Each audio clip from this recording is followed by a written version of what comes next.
Hello दोस्तों, कैसे हो आप लोग। Welcome to finance with Rishabh. आज मैं आपको बताऊंगा टॉप 5 स्टॉक्स जिनमें मैं इन्वेस्ट कर रहा हूं एंड हर एक स्टॉक के लिए हम डिस्कस करेंगे कि मेरी स्ट्रेटजी क्या है, मैंने वो स्टॉक क्यों खरीदा है, मैंने कितने पे खरीदा है एंड मैं उसको कितने में बेचूंगा। तो लेट्स गेट इनटू इट। पहले एक चीज समझ लेते हैं, लास्ट 1 ईयर में जो निफ्टी है उसने 25% रिटर्न दिया है, बट जो बैंक निफ्टी है उसने सिर्फ 13% ही रिटर्न दिया है। दैट मीन्स निफ्टी से 12% कम रिटर्न दिया है बैंक निफ्टी ने, जिससे हमें ये पता चलता है कि बैंकिंग एंड फाइनेंस में कुछ ऐसे स्टॉक्स हो सकते हैं जो कि अंडर वैल्यूड है, जिनका प्राइस नहीं बढ़ रहा है बट स्टिल निफ्टी में ग्रोथ देखने को मिली है। तो ओवरऑल ये हो सकता है कि थोड़े टाइम बाद बैंक निफ्टी भी अच्छे से मूव करता हुआ मिले एंड तब हमें ये बैंकिंग एंड फाइनेंस के स्टॉक्स में काफी हलचल देखने को मिल सकती है। These 5 stocks are from the banking and finance sector only, so let's get into them one by one. First on the list is HDFC bank. काफी बड़ा बैंक है प्राइवेट सेक्टर में, काफी ज्यादा मार्केट कैपिटलाइजेशन है, बट अगर आप देखो जो इसका प्राइस 2021 में चल रहा था वही प्राइस इसका अभी भी चल रहा है। दैट मीन्स 3 साल में इसका प्राइस ज्यादा मूव नहीं हुआ है, ऑलमोस्ट सेम ही है। अगर हम इसके नेट प्रॉफिट की बात करें तो 50% बढ़ा है, which is a good number, considerably good number है। फंडामेंटली स्टॉक काफी स्ट्रॉन्ग है, सेल्स भी अच्छी है, रेवेन्यू भी अच्छा है, प्रॉफिट भी अच्छा है, बट स्टिल मूव नहीं हुआ है। तो ऐसा क्यों हो सकता है उस पर तो हम नहीं जाएंगे, बट आपने आईटीसी के बारे में सुना होगा। आईटीसी कई साल तक 200 के अराउंड ट्रेड कर रहा था एंड काफी लोग बोलते थे आईटीसी मूव नहीं करेगा, आईटीसी कभी मूव नहीं करेगा, आगे नहीं बढ़ेगा। बट आईटीसी ने जो एकदम से जंप दिखाया उसने सारे इन्वेस्टर्स को कंफ्यूज कर दिया कि ऐसा कैसे हो गया। अगर आपका स्टॉक फंडामेंटली स्ट्रांग है, नंबर्स आपके अच्छे हैं, तो कभी ना कभी वो श्योरली मूव होगा। आज नहीं तो कल, हो सकता है थोड़ा टाइम लग जाए बट स्टिल वो मूव होगा। एचडीएफसी बैंक में मेरी यही स्ट्रेटजी है क्योंकि फंडामेंटली बैंक स्ट्रांग है। सेकंड इज मैंने इसको कितने पे बाय किया है, तो मैंने इसको 1500 से थोड़ा सा नीचे खरीदा है एंड मैं इसको 2500 पे सेल करूंगा। That is my strategy. अगर ये 1400 के नीचे आएगा तो मैं इसको और बाय कर सकता हूँ। सेलिंग के लिए मैंने जैसे आपको बताया कि 2500 पे मैं इसको बेच दूंगा एंड इसके लिए मैं टारगेट टाइम ले रहा हूँ 6 months to 9 months, even 1 year तक मैं इसको दे सकता हूँ क्योंकि आई होप ये स्टॉक बढ़ेगा ही बढ़ेगा। मुझे इसके फंडामेंटल्स में पूरा भरोसा है। एचडीएफसी बैंक का अगर आप पी रेशियो भी देखोगे तो जो कोविड के टाइम पे चल रहा था वही पी रेशियो अभी भी चल रहा है। तो पी रेशियो क्या इंडिकेट करता है उस पर तो हम नहीं जाएंगे, बट जितना कम पी रेशियो होगा उतना आप समझ सकते हो कि स्टॉक अंडर वैल्यूड है। Higher the P ratio over valued is the stock, lower the P ratio under valued is the stock. जिनका भी पी रेशियो आपको कंपैरेटिवली पहले से कम दिख रहा है तो वो स्टॉक्स कहीं ना कहीं अंडर वैल्यूड है as compare to earlier. Second on the list is Kotak Mahindra bank. ये भी काफी बड़ा एक प्राइवेट सेक्टर का बैंक है एंड इसका भी अगर हम प्राइस देखें तो जो 2020 में इसका प्राइस मिल रहा था आज भी इसका वही प्राइस मिल रहा है। इसका प्राइस ज्यादा कुछ मूव नहीं हुआ है, बट अगर हम 2020 से 2023-24 के इसके नंबर्स को कंपेयर करें तो रेवेन्यू इसका जो है वो 36% बढ़ा है एंड नेट प्रॉफिट जो इसका है वो 70% बढ़ा है। यहाँ पे कुछ लोग बोल सकते हैं कि हाँ रेवेन्यू उतना ज्यादा नहीं बढ़ा है एंड आई ऑल्सो से कि इतना ज्यादा भी नहीं बढ़ा है, बट स्टिल कंसिडरेबली डाउन तो नहीं गया है। तो स्टॉक मार्केट तो अप जाना चाहिए था बट स्टॉक मार्केट अप नहीं गया है even after the increasing revenue numbers and net profit numbers. तो यहाँ पे डिस्कस कर लेते हैं मेरी क्या स्ट्रेटजी है फॉर कोटक महिंद्रा बैंक। इसको मैंने 1770 के अराउंड खरीदा था। अगर ये 1700 के नीचे आएगा तो मैं इसको और खरीद सकता हूँ। तो इसको भी 2500 पे बेचने का मेरा टारगेट है एंड जैसे ये 2500 पे जाएगा अगले 6-9 महीने या 1 साल में मैं स्टॉक से एग्जिट हो जाऊंगा। एंड एक चीज इसके बारे में बहुत इंटरेस्टिंग है कि इसका जो पी रेशियो कोविड के टाइम पे चल रहा था उससे भी डाउन पी रेशियो भी चल रहा है, जो कि बता रहा है कि हाँ एक कितना ज्यादा अंडर वैल्यूड है इस टाइम। तो Kotak Mahindra bank is also somewhere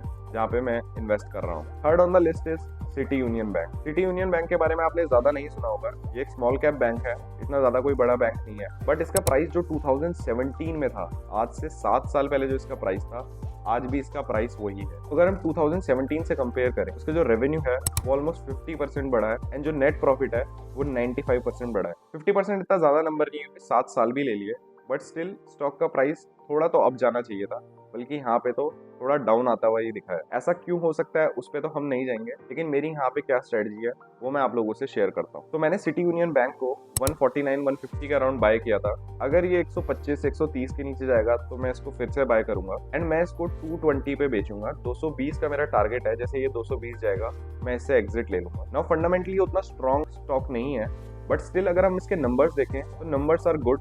numbers down होते हुए नहीं दिख रहे हैं, नंबर्स इंक्रीज ही हो रहे हैं। तो हो सकता है आने वाले टाइम में हमें इसमें कुछ इंक्रीज देखने को मिले। तो this is on the third of my list. Fourth on the list is SBI cards. SBI cards का भी 2020 से अगर आप देखोगे तो प्राइस ज्यादा कुछ मूव नहीं हुआ है, ऑलमोस्ट सेम ही प्राइस है। कभी ऊपर जाता है थोड़ा सा, फिर से नीचे आ जाता है, तो ऐसा ही इसका प्राइस चल रहा है एंड जो इसका पी रेशियो है वो भी काफी कम चल रहा है, विच इंडिकेट्स कि हाँ ये कहीं ना कहीं अंडर वैल्यूड है, जो कि इसके नंबर्स प्रूव करते हैं। तो अगर हम 2020 से इसके नंबर्स कंपेयर करें तो जो रेवेन्यू है वो ऑलमोस्ट 50% से बढ़ा है एंड जो नेट प्रॉफिट है वो ऑलमोस्ट 80% से बढ़ा है, which is a good amount. I won't say कि ये कम है, ये बहुत ज्यादा है, बट गुड अमाउंट है किसी भी स्टॉक के लिए ऊपर जाने के लिए। स्टॉक ऊपर जाना चाहिए था बट लेकिन स्टिल ये स्टॉक इतना ऊपर नहीं गया। तो अगर आप फॉरम्स पे देखोगे तो SBI कार्ड्स के लिए फॉरम्स ने काफी अच्छा नहीं बताया। काफी फॉरम्स ये भी कह रहे हैं कि ये और डाउन आ सकता है and this is not a financial advice, so I am investing at SBI cards at my own risk. मुझे लगता है क्योंकि इसकी सेल्स भी अच्छी है, रेवेन्यू भी अच्छा है, प्रॉफिट भी अच्छा है, सब कुछ जब मेरे को अच्छा दिख रहा है एंड इसका प्राइस मूव नहीं होता हुआ दिख रहा है, मुझे पर्सनली ये लगता है कि ये अंडर वैल्यूड है एंड इस पे मुझे अपने पैसे डालने चाहिए। तो मेरी SBI कार्ड्स में क्या स्ट्रेटजी है,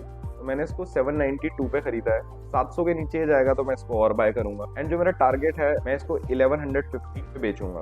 अब ये कब अचीव होगा that I can not tell, but I am taking 1 year का टारगेट। अगर ये 1 साल के अंदर इतना हिट हो जाएगा तो मैं इसको बेच दूंगा। That is my strategy for SBI card. Now fifth on the list is Jio finance. जी हाँ, अंबानी भाई का ब्रांड। तो ये न्यूली स्टार्ट कर रहे हैं फाइनेंस सेक्टर में, competing with Bajaj finance and all. तो ये इनके कंपटीशन है, बजाज फाइनेंस, चोलामंडलम इन्वेस्ट, आपको लिस्ट दिख जाएगी यहाँ पे। तो जियो फाइनेंस जो है वो काफी रिसेंटली लॉन्च किया है एंड अगर आप इसकी 1 साल के अंदर देखोगे कि कितना इसका प्रॉफिट एंड रेवेन्यू हुआ है, तो इसका जो सेल्स है वो 40x जंप हो गई है एंड प्रॉफिट जो है वो 50x जंप हुआ है 1 साल के कंपैरिजन में। नाउ ऐसा क्यों हो सकता है? क्योंकि ये स्टॉक नया है, पहले साल के उतने ज्यादा नंबर नहीं रहे, तो दूसरे साल में नंबर कंपैरेटिवली ज्यादा लग रहे हैं, इसलिए हो सकता है। मैं इस पे क्यों बेट कर रहा हूँ? जियो फाइनेंस इज अ स्टॉक जो कि काफी नया है एंड जिसकी इतनी ज्यादा कोई हिस्ट्री नहीं है। मैं इसमें क्यों इन्वेस्ट कर रहा हूँ? फर्स्ट एज आई सेड कि अंबानी भाई का ब्रांड है तो भरोसा तो थोड़ा सा है ही मुझे। सेकंड इज कि फाइनेंस सेक्टर में घुस रहे हैं, स्मॉल फाइनेंस सेक्टर में घुस रहे हैं, जिसमें Ambanis have the history to penetrate the market. आपको पता है पहले हम लोग वोडाफोन, आइडिया ये सारे सिम्स यूज करते थे, बट जैसे ही जियो आया मार्केट पेनिट्रेशन इतना तगड़ा था कि आज की डेट में आपको 50-60% लोग जियो यूज करते हुए मिलेंगे। तो अंबानीज की एक चीज तो माननी पड़ेगी कि they know how to penetrate the market. तो जियो फाइनेंस में भी हमें कुछ ऐसा देखने को मिल सकता है। अगर हम मार्केट कैपिटलाइजेशन की बात करें तो इसका 2 लाख करोड़ इंडियन रुपीज में इसका मार्केट कैप है एंड बजाज फाइनेंस का इससे 3x या 4x होगा।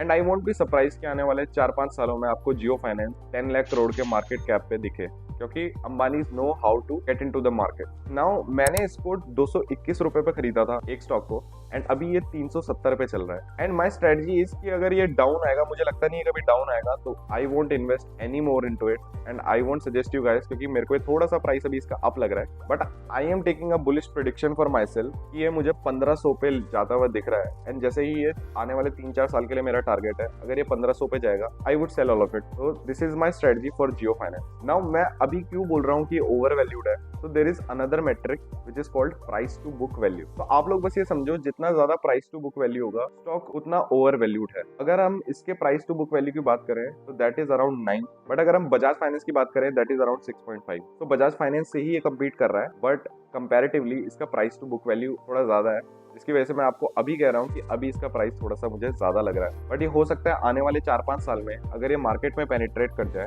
तो ये 1500 के प्राइस को भी रीच करता हुआ दिख सकता है। Now all of this is not a financial advice. आपको अपने फाइनेंशियल एडवाइजर को पहले कंसल्ट करना चाहिए before investing in any stock. This is as per my understanding, as per my research and as per my strategy जो मैंने आप सबके सामने रखी है।